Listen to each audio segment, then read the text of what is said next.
السلام علیکم ورحمۃ اللہ وبرکاتہ.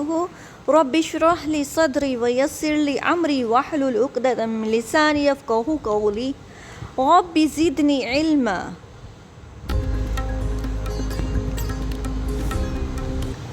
اعوذ باللہ من الشیطان الرجیم. بسم اللہ الرحمن الرحیم. بسم اللہ الرحمن الرحیم. اللہم اغفر وارحم وانت خیر الراحمین.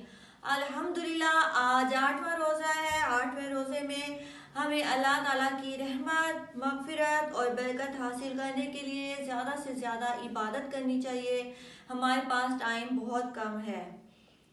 اس دن کو نیکیوں میں گزارنے کے ذرائع اذکار، دعائیں اور مسنون دعائیں اور نوافل کا اہتمام کریں گے. وہ اس طرح کریں گے. نمبر 1 سیشن 8ویں روزے کا خاص جو وظیفے ہیں وہ میں آپ کو بتاؤں گی.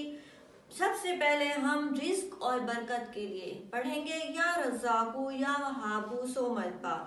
اس کے بعد اپنی حفاظت اور سلامتی کے لیے پڑھیں گے یا حفیظو یا سلامو 100 مرتبہ. اس کے بعد ہم اپنے گناہوں کی معافی، جو ہمارا مین مقصد ہے گناہوں کی معافی کے لیے، پڑھیں گے استغفر اللہ ربی من کل ذنب واتوب الیہ. اس کے بعد ہم ایمان کی مضبوطی اور جنت کے حصول کے لیے پڑھیں گے لا الہ الا اللہ 100 مرتبہ. اس کے بعد ہم ہر قسم کی بیماری کے لیے، ہر قسم کی پریشانی کے لیے، ہر قسم کی حاجات کے لیے پڑھیں گے سورۃ فاتحہ 7 مرتبہ. اور اس کے بعد ہم نبی کریم صلی اللہ علیہ وآلہ وسلم کی شفاعت حاصل کرنے کے لیے پڑھیں گے درود ابراہیمی 100 مرتبہ. مجھ سے سوال کیا گیا کہ کیا یہ وظیفے سارے جو ہیں یہ ہم ایک ٹائم میں پڑھنا ہے یا الگ الگ پڑھ سکتے ہیں؟ یہ آپ جس ٹائم میں بھی پڑھیں گے، لیکن خصوصی توجہ اور یکسوئی کے ساتھ پڑھیں گے. بے شک آپ الگ الگ پڑھ لیں جس ٹائم ملتا ہے. فری ٹائم میں تو خصوصی توجہ ہو اور یکسوئی کے ساتھ پڑھیں گے، دل میں مقصد رکھ کے پڑھیں گے. انشاءاللہ آپ کی دعائیں قبول ہوں گی. نمبر 2 سیشن نماز اور نوافل.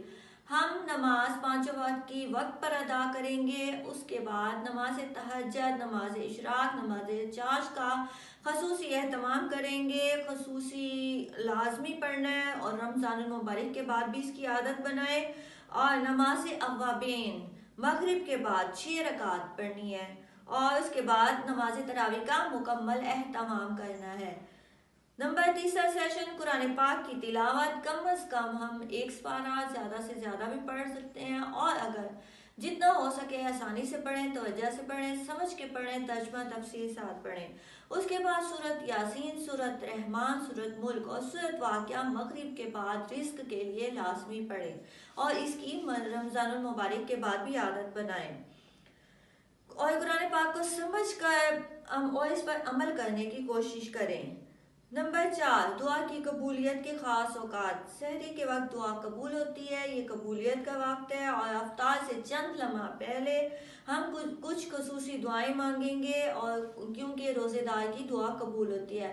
اور اپنے والدین کے لیے، اپنے لیے اور پوری امت مسلمہ کے لیے دعا کریں گے. اور بھی اس کے بعد ہم افطار کی دعا پڑھیں گے. اللہم انی لک صمت وبک آمنت وعلیک توکلت وعلی رزقک افطرت. اس کا ترجمہ ہے: اے اللہ، میں نے تیرے لیے روزہ رکھا، تجھ پر ایمان لایا، تجھ پر بھروسہ کیا اور تیرے دیے ہوئے رزق سے افطار کیا. نمبر 5 سیشن صدقہ خیرات. رمضان المبارک کا ثواب 70 نیکیوں 70 گنا بڑھا دیا جاتا ہے، اس لیے صدقہ خیرات لازمی کریں.